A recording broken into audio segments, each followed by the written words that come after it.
No ar, JF Cast, seu programa de saúde e bem-estar associado a um bom bate-papo, promovido por nossa equipe de podcast da Associação Joelísio Fraga Mieloma Múltiplo. Agora, JF Cast, com Joelísio Fraga. Muito boa tarde, sejam muito bem-vindos a mais um podcast, um episódio do nosso podcast, ao vivo aqui pela Melodia FM 87.9 e também pelo Instagram, na nossa página, @Joelísio_Fraga. Eu sou Joelísio Fraga e hoje o nosso encontro é mais do que especial. Vamos falar sobre saúde, prevenção, acolhimento e esperança com uma convidada que une conhecimento técnico e sensibilidade na mesma medida. Recebemos com muita honra a doutora Carolina Palmeira, médica infectologista, especialista em medicina hiperbárica, infecção hospitalar e cuidados paliativos. É uma profissional que vive a saúde onde ela mais importa, no olhar, no toque e na escuta. Doutora Carolina, muito obrigado por ter aceito o meu convite. Seja muito bem-vinda. Obrigada. É um prazer estar aqui, com certeza, falando da minha paixão, né? Que é a infectologia. E essa oportunidade de chegar a tantas pessoas e levar cada vez mais conhecimento. Muito bem. Quem é a doutora Carolina? Eu sou carioca, nascida no Rio de Janeiro. Em algum momento da minha vida eu pensei em fazer jornalismo. E aí, filha de médico, eu acabei caindo para medicina. E a infectologia veio já no final da faculdade, por conta que a infectologia não tem um órgão, né? O pneumo tem um pulmão, o cardio tem um coração, o neuro tem um cérebro e a infecto tem todo mundo. E aí, isso me encantava, né? Não só a questão de vírus e bactérias, mas saber que eu não tinha um órgão. Eu tinha uma pessoa inteira e que aquilo ali que eu poderia atuar naquilo ali tudo. Então, era bem abrangente. Então, a infectologia veio mais ou menos por aí, por uma questão de não ter um órgão dela. Sim, mas por que veio? Onde apareceu Conquista na sua vida? Eu fiz residência em Salvador, fiz pela Hospital das Clínicas em Salvador e conheci um baiano. Ah, foi, né? E aí o baiano me trouxe. Ele é daqui de perto de Conquista e aí nós decidimos vir para Conquista, que é uma cidade com aeroporto, uma cidade grande. Enfim, eu cheguei aqui, eu era a única infecto. Eu fiquei como única infecto na cidade até o Covid. E aí, na época do Covid, eu fiquei grávida. E aí eu precisava ser substituída para sair, né, de gestação e licença maternidade. E aí vieram os outros infectos para ajudar. São quantos aqui? Hoje nós somos 5. 5, né? É. Conquista está muito bem assistido, não tá? Com certeza. Né? Gosta daqui? Muito. Conquistense. Né? Aqui Minha filha já é conquistense. O pessoal sempre fala que bebeu água daqui, já era. Né? Trouxe minha família toda do Rio, inclusive. Legal. Então, como é que surgiu o seu interesse pela infectologia? Pela infectologia veio por conta dessa questão mesmo de não ter um órgão, né? Certo. E eu tive um professor maravilhoso que eu acho que aí é que está a grande graça da docência, né? Foi um professor que me mostrou a beleza da infectologia, professor Walter Tavares. Lá do Rio de Janeiro. Sim. Então tá, vamos lá, né? Vamos conversar que a gente tem muita coisa, né? São praticamente 3 podcasts em um. Né? Mas se não der, a gente faz outro, né? Combinado. O que mais... Vamos começar falando da medicina hiperbárica. O que mais te atrai na medicina hiperbárica? O que eu acho mais interessante da medicina hiperbárica é usar uma coisa que a gente tem, que é o oxigênio, né? Que ele tá aí.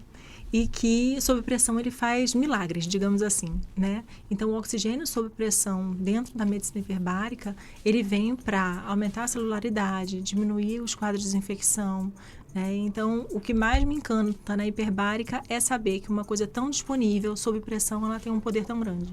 Entendi. E qual a importância da oxigenoterapia? É isso mesmo, né?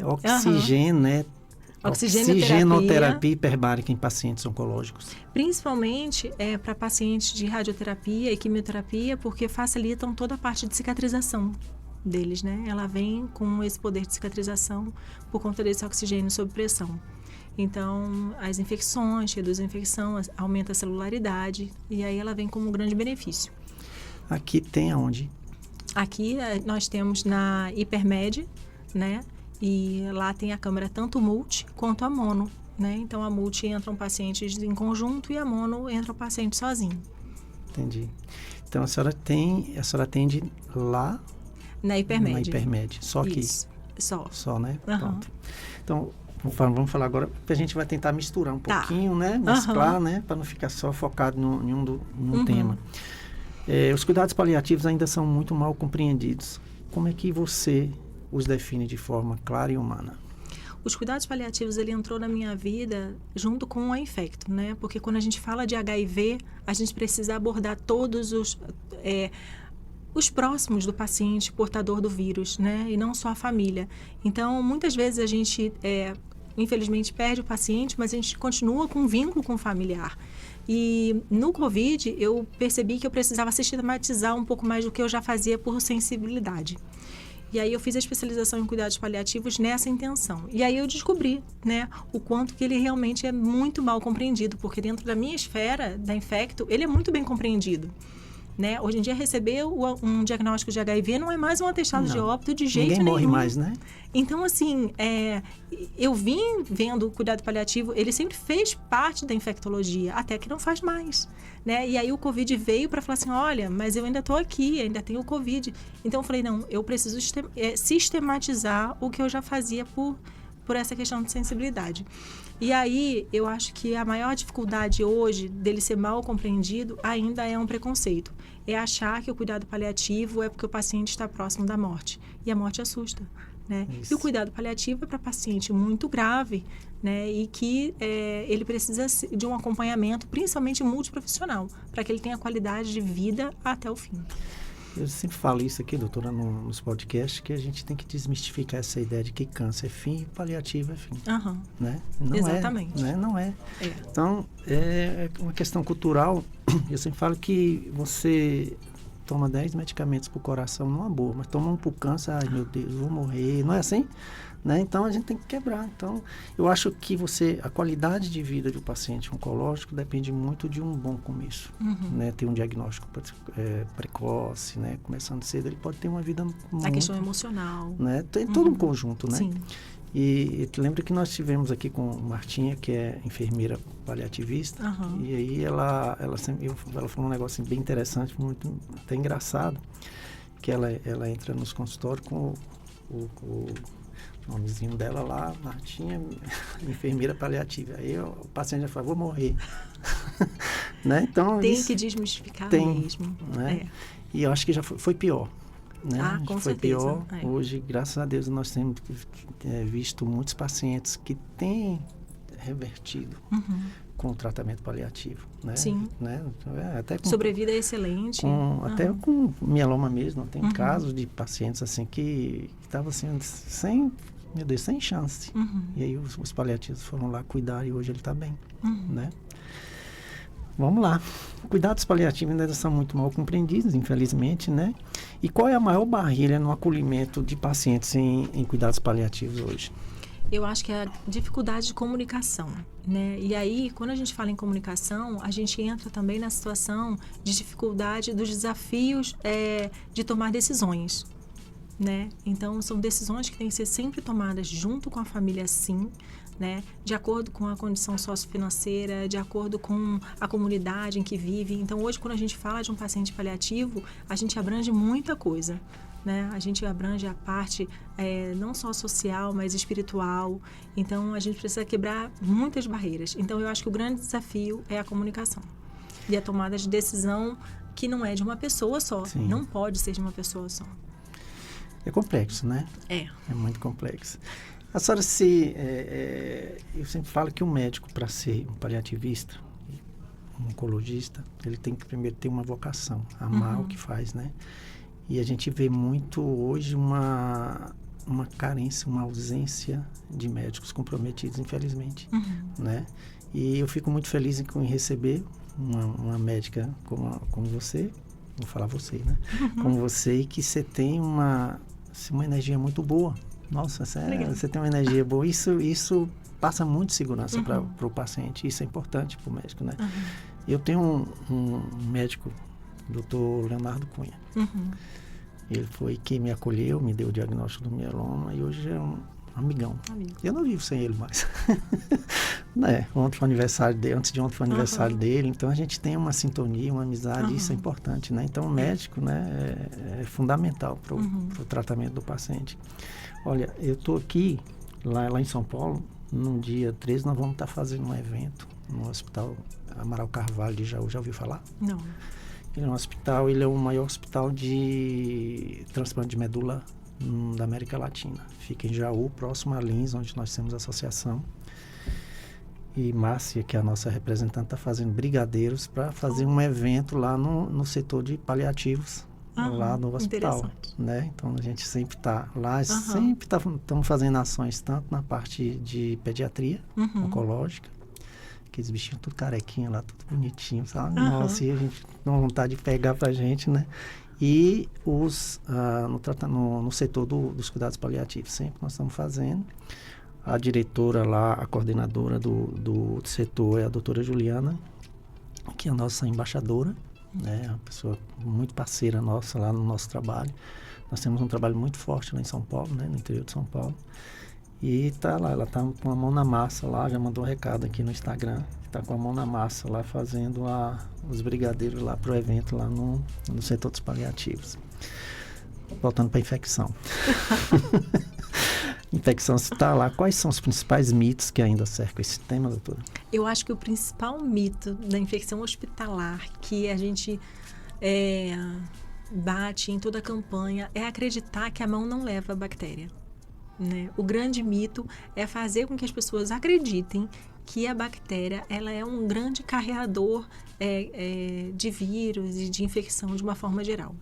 Então, nas campanhas de higienização das mãos, a gente faz geralmente 2 vezes no ano, né, que o Ministério da Saúde orienta, e a gente insiste muito nisso, né, em higienização das mãos. É igual na época do Covid, ensinar a lavar a mão, né, e ensinar a tossir, a gente segue nesse propósito. Então, o mito é achar que 2 luvas vão funcionar, é achar que eu vim limpinha de casa.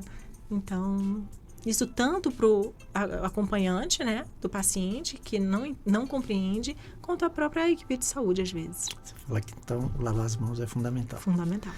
Tanto que na época do Covid, onde todo mundo teve o hábito, né, não teve conjuntivite. Não é? Né? Pois então, o hábito de você, né? Pra você ver como é importante, né? Meus filhos vão no shopping e aí eles não põem a mão na escada rolante. Sim. E se você perguntar por que eles falam que dá conjuntivite. É mais forte do que eu. Mas que bom, né? Eles já devem andar assim, né? Não põe a mão na escada rolante, segura na gente. Mas tem que ser assim, né? Pois é, não teve o hábito, né? Não teve caso de conjuntivite, né? Pois é.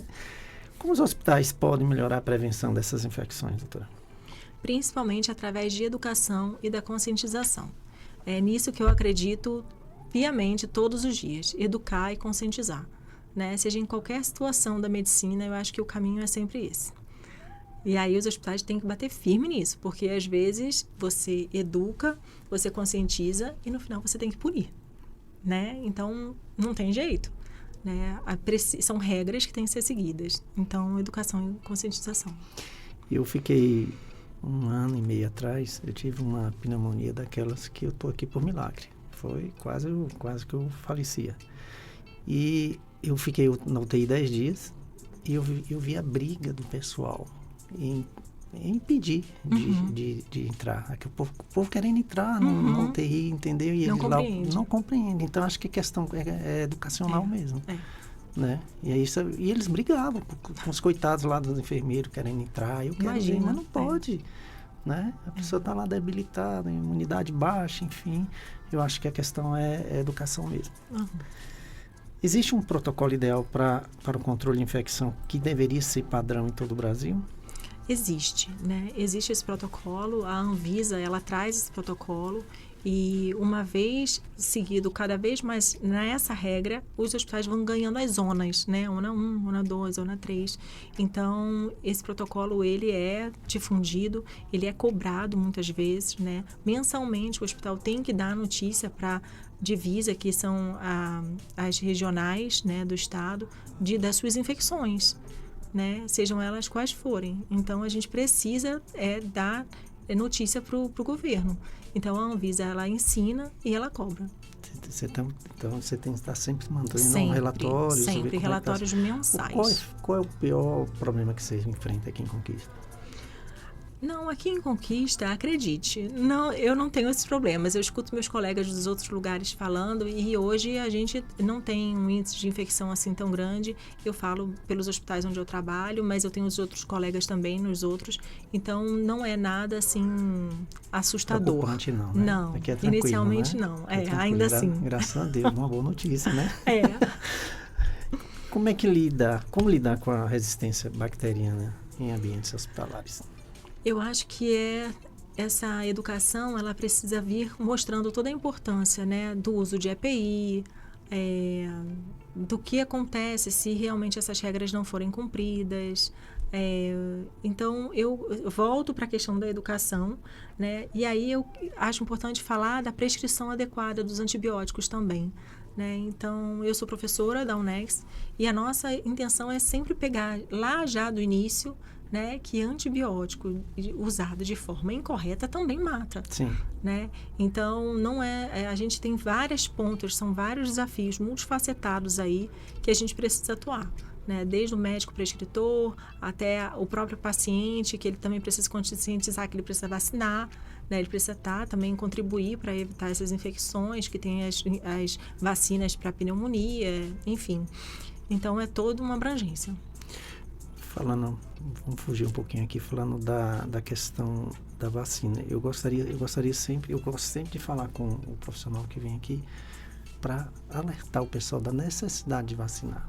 Com certeza. É uma forma de evitar as infecções, né, de proliferar.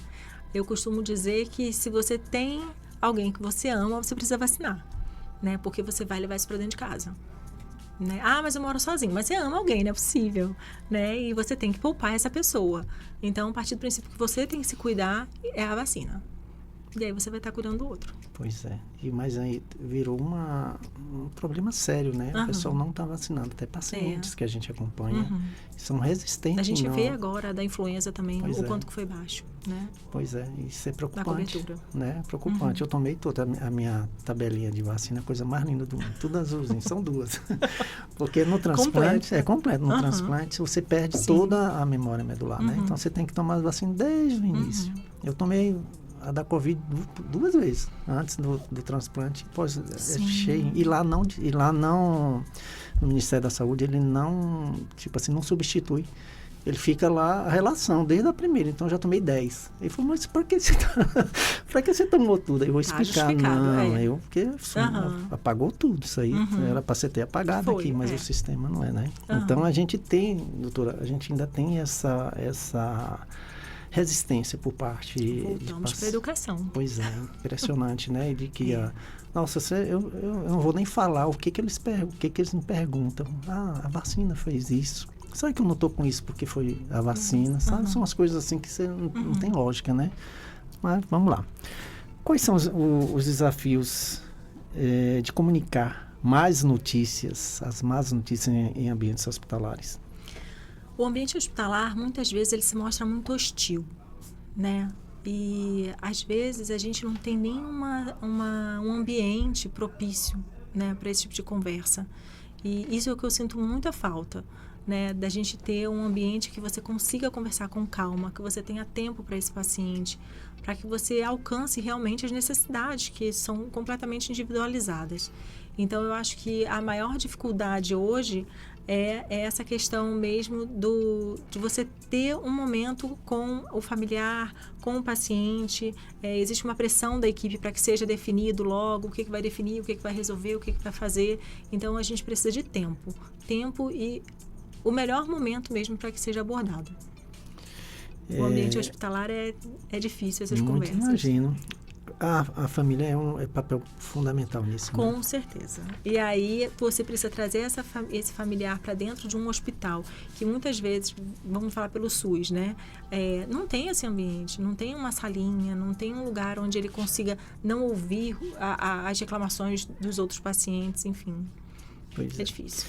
Eu sempre falo também, doutora, que a família às vezes atrapalha.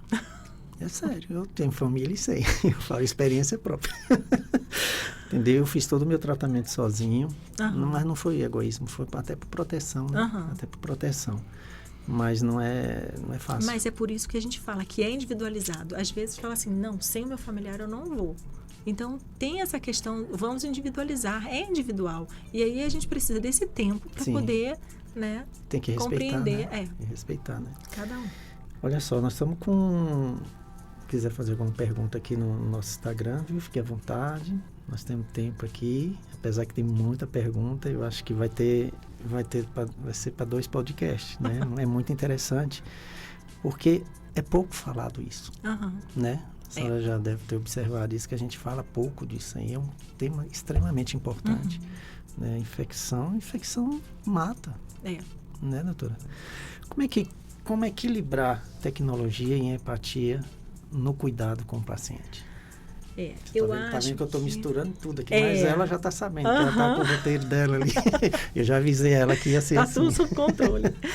Eu acho que a gente precisa manter sempre uma escutativa, né? E tentar, claro que sistematizar através da tecnologia algumas situações em relação a organizacional, né? Mas não adianta, é sempre uma escuta ativa. A tecnologia, ela vem para a gente dominar ela e conseguir fazer com que ela fique ao nosso favor, né? Porque eu acho que hoje o que mais prejudica, me atrapalha, e às vezes eu consigo virar isso, é jogar o Google o exame, ou o que eu tenho. E aí eu peço para o paciente, escreve e traz para mim, porque vai esquecer. Né? Ficou um monte de dúvida. E aí, quando chega na hora da consulta, não lembra de mais nada. Então, o ideal é que escreva, né? Porque acaba vendo toda essa inteligência artificial e ela vem e dá o diagnóstico e ela resolve, e ela dá a medicação, né? Então, eu acho que a gente tem que dominar ela. Então, a tecnologia vem para a gente dominar ela, botar ela ali bonitinha e saber lidar com ela assim. Quando eu fui diagnosticado com mieloma, eu abri lá no Dr. Google, expectativa de vida do paciente, 3 anos. Eu falei, meu Deus do céu. E aí, tá lá, uma letrona bem grandona lá, 3 anos. Aí, como já aconteceu muitos pacientes, eu vou morrer mesmo, pra que eu vou trabalhar? Disciplinária que tem que desfazer essa crença toda, né? E aí, tá lá. E eu falei, meu Deus do céu. E aí, como já aconteceu de paciente chegar, eu vou tratar pra quê se eu vou morrer mesmo? Né? Isso Ele disse. Pois é. Mas é isso que a senhora falou, né? Ter uma comunicação maior com o médico e não acreditar muito na inteligência a escuta ativa, né? Esse alcançar o paciente para poder entender até onde ele vai. Porque tem vezes também que ele não quer saber, ele não vai dar um Google de jeito nenhum. Né? Ele não quer ouvir falar. Eu pego muito paciente com HIV, não, eu não quero saber. Eu estou aqui, eu sou um indivíduo e eu quero trabalhar comigo. E aí? É ótimo também. Pois é. Ô, doutora, um assunto aqui, né, fora também. Ninguém morre mais de HIV, né? Infelizmente, sim. Né? A gente tem pego agora, eu trabalho no CAAV, né? E a gente pega o portador e pega o paciente já com AIDS.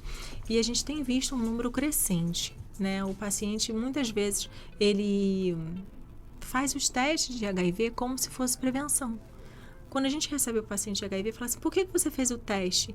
E ele fala assim, não, mas eu faço de 2 em 2 meses. Por quê?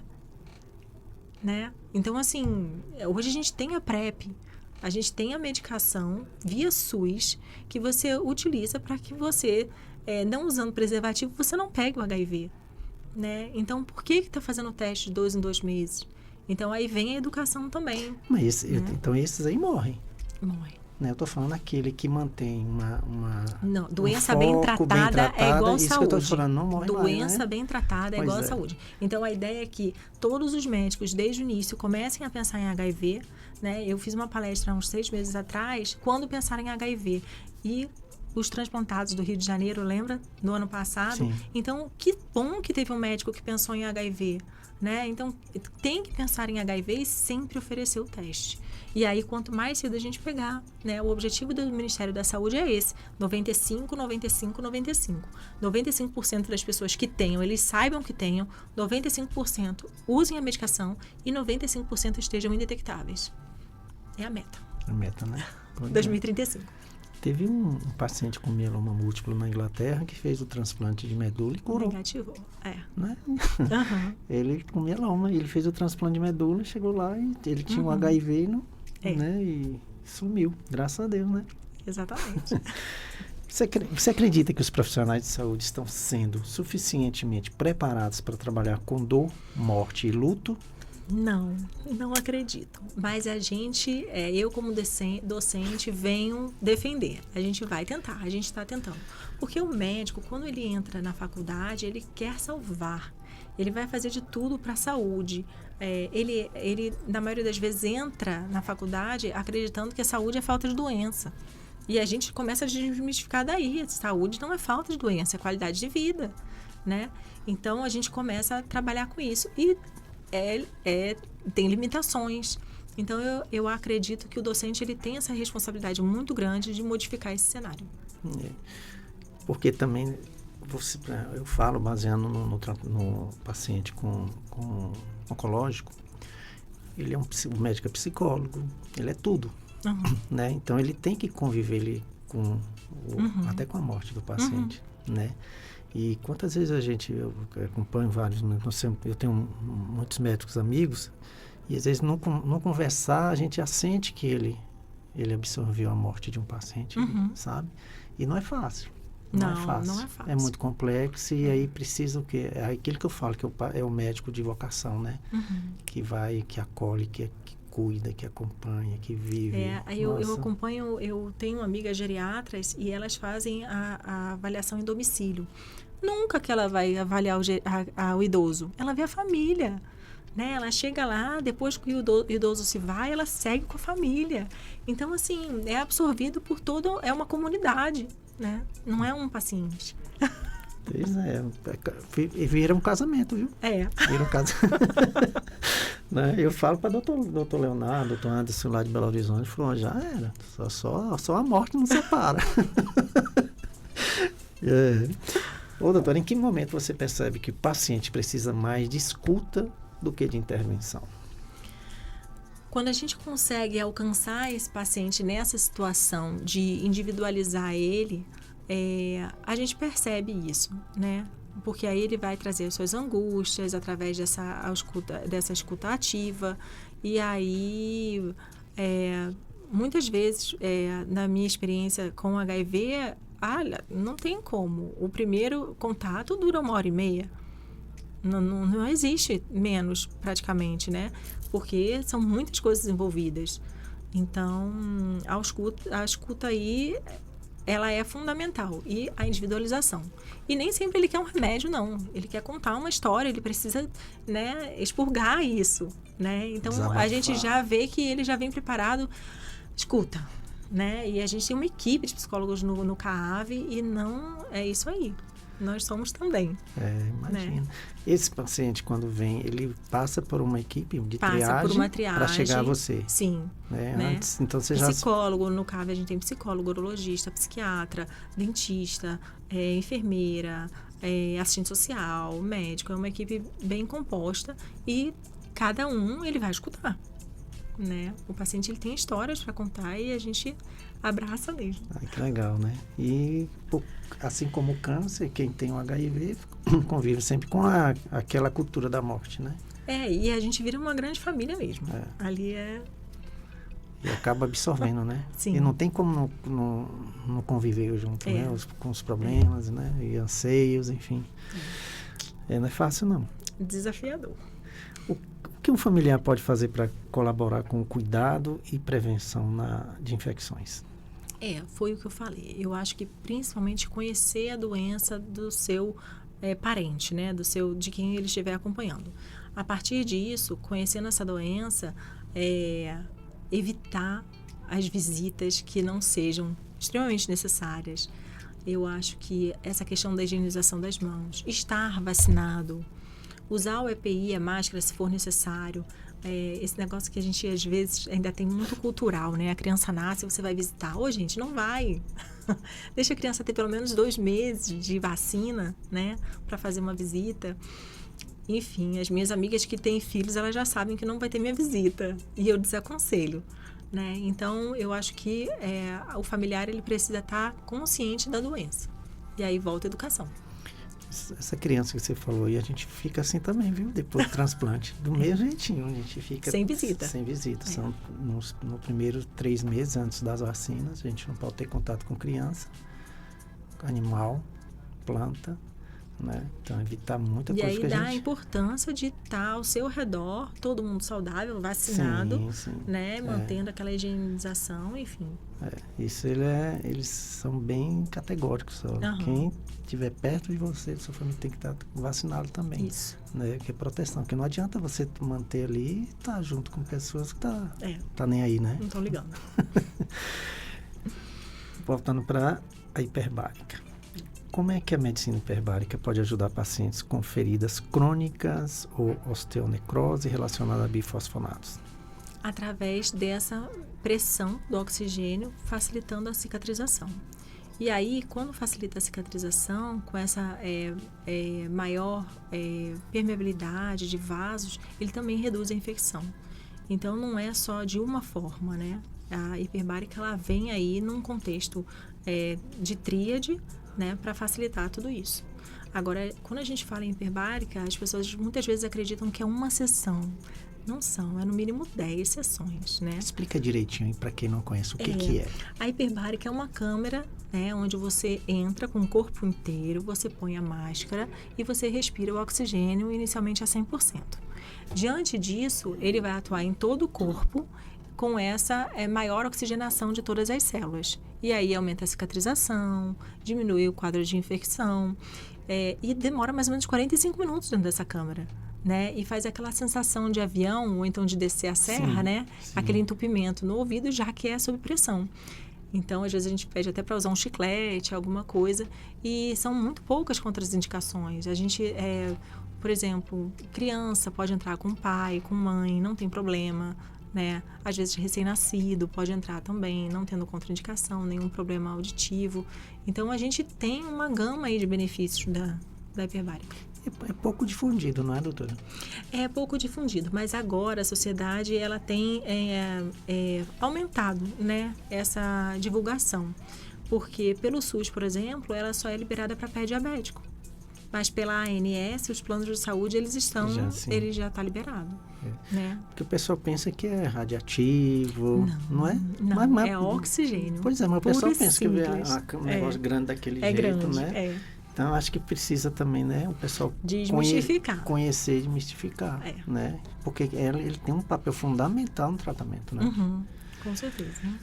Pois é, oh meu Deus do céu, tem muita coisa legal aqui. Nossa, que interessante falar sobre, principalmente, infecção, né? E a gente que tem a imunidade baixa, a gente convive diariamente com isso, né? Então, acho que a proteção é fundamental, principalmente para nós pacientes de oncológico. Já vivenciou algum caso em que a medicina hiperbárica tenha sido decisiva para salvar uma vida? Já de um recém-nascido com uma grande porcentagem do corpo queimado, né? E a gente colocou na câmara hiperbárica com a mãe. E aí teve uma resposta super ágil, o que levaria 6, 7 meses para cicatrizar, levou 3 meses, né? Com todo cuidado, com tudo. E é importante a gente falar também que a câmara hiperbárica, por ela ajudar a cicatrizar a ferida, ela traz qualidade de vida de volta. Porque uma ferida, muitas vezes quando chega pra gente, ela já pode vir crônica. E aí tem o cheiro, tem a questão social, tem o tempo que você gasta para ficar fazendo esse curativo, gasto financeiro para fazer o curativo, o tempo mesmo, né?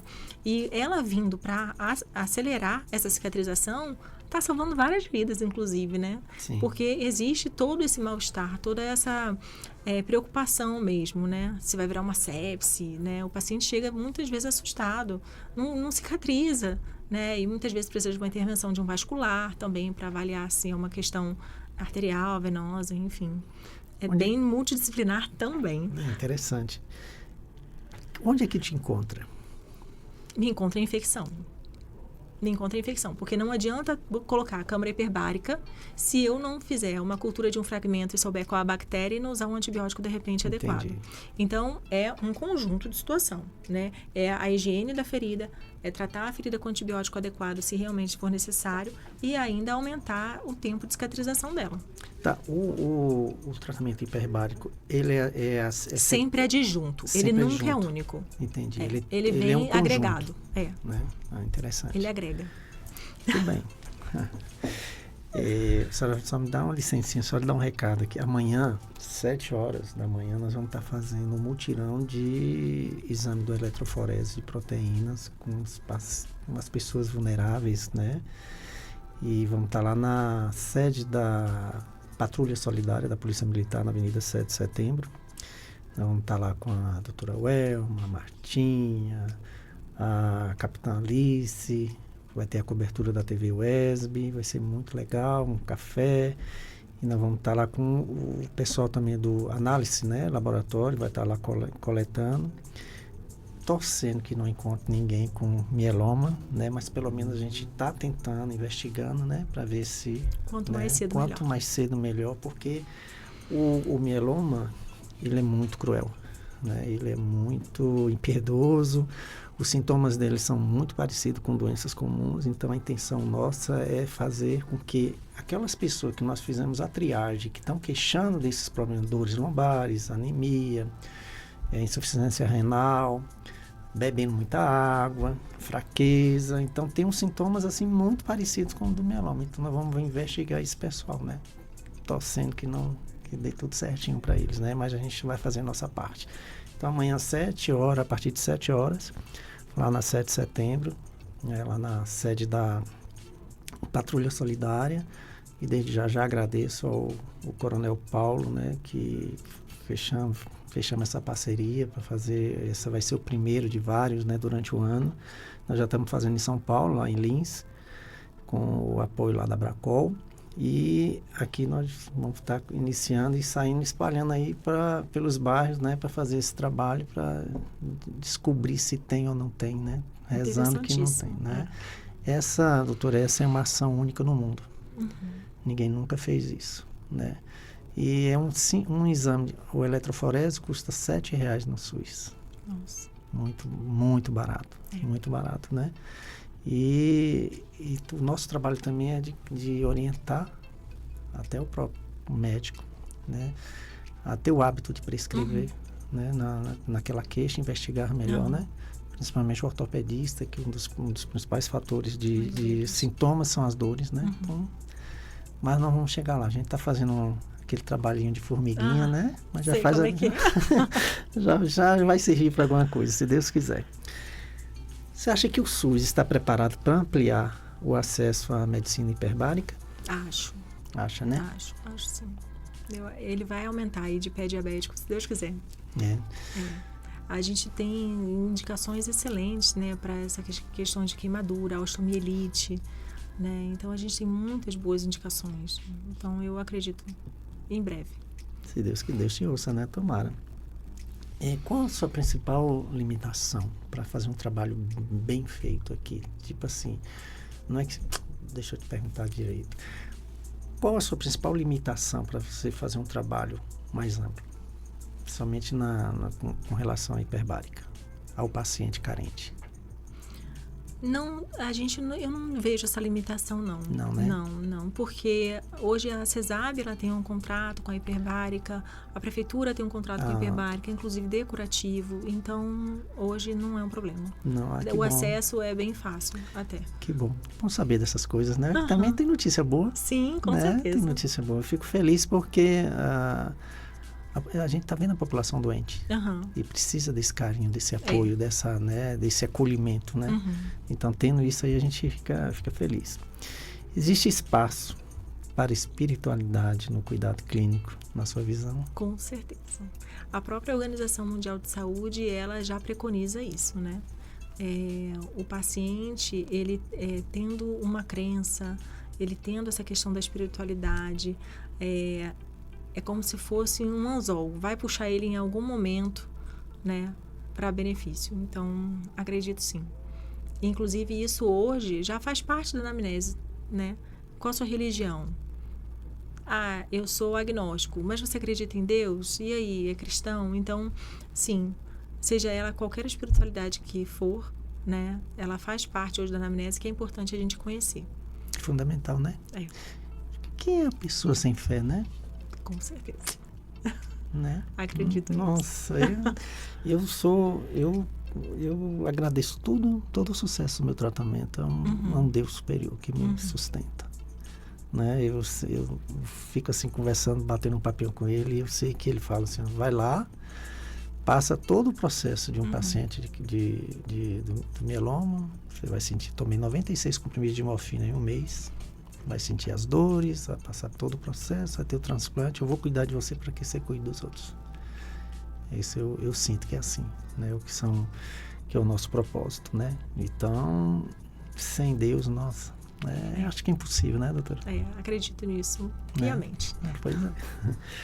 Ó, Magali, um abraço lá de Porto Alegre, viu? Tá aqui com a gente também. Como é que você cuida da sua saúde mental ao lidar com tantos desafios delicados? Eu sou casada com médico, né? E aí, se deixar, a gente chega em casa e conta o dia como foi seu dia e é só doença, né? Ele é cirurgião, ele é ortopedista e ele é mais resolutivo. Não, eu fui lá e botei o osso no lugar e, né, o meu não. Eu dei um diagnóstico hoje para ficar o resto da vida com esse paciente. Então, uma das coisas que a gente tem em consenso é o autoconhecimento, né? Olha, hoje eu reconheço que vamos ter que parar. Vamos ter que dar um tempo aí.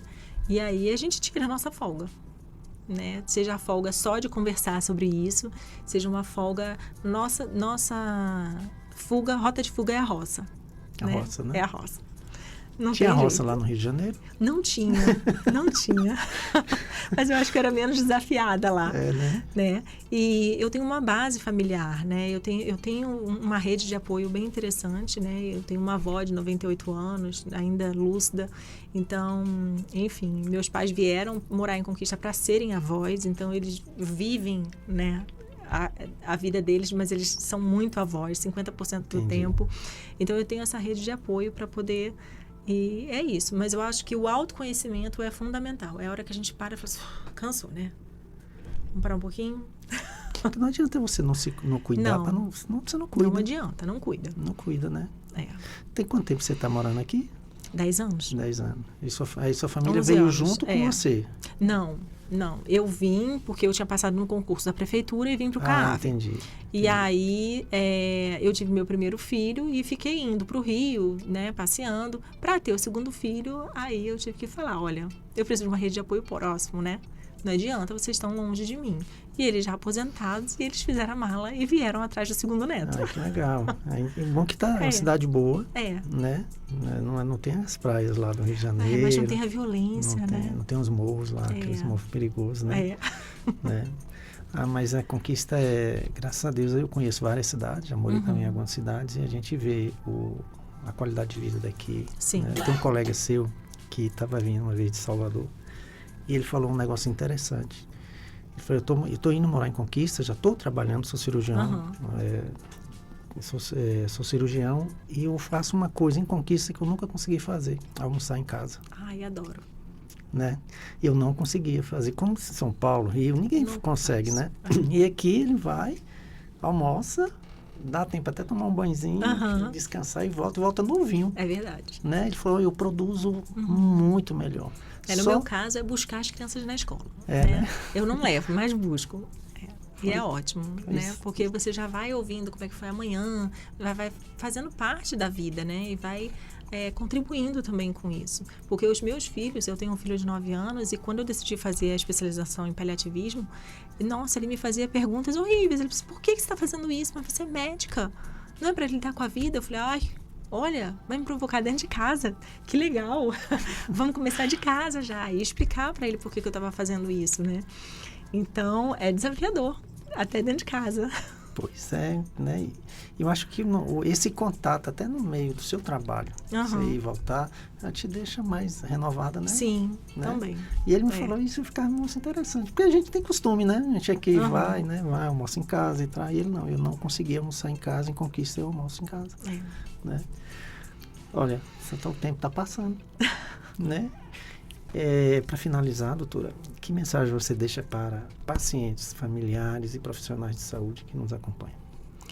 Eu acho que a mensagem é a gente sempre se cuidar, principalmente a questão emocional, né? A gente está aí com o mal do século, a depressão, a gente vê o quanto que a questão psíquica tem sido tão importante.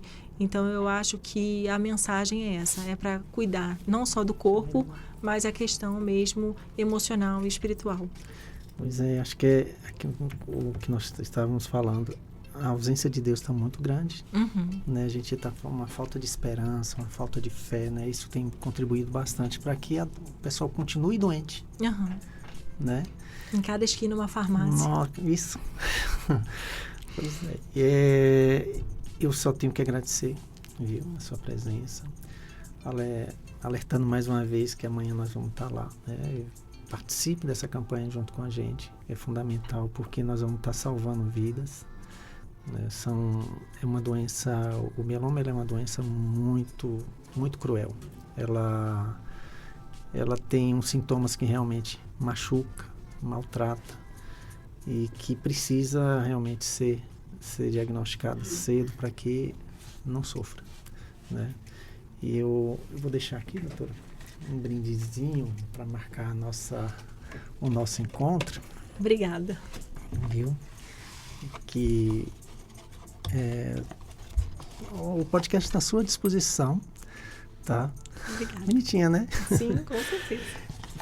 Vai estar à sua disposição no que precisar. Pronto. Viu? Se ela estiver falando, Joelise, vamos falar sobre um tal assunto aqui, sobre um vírus que está aí, ó, que está no auge, enfim, né? Então, a gente, acho que informação é fundamental, né? Então, está aqui à sua disposição, viu? Obrigada pelo convite. Eu que agradeço. Nossa, fiquei muito encantado com a sua leveza e eu tenho certeza que os pacientes com o qual você trata usufrui muito dessa paz que você transmite, viu?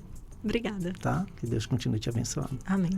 Até semana que vem, se Deus quiser, nesse mesmo horário, tá? Um abraço.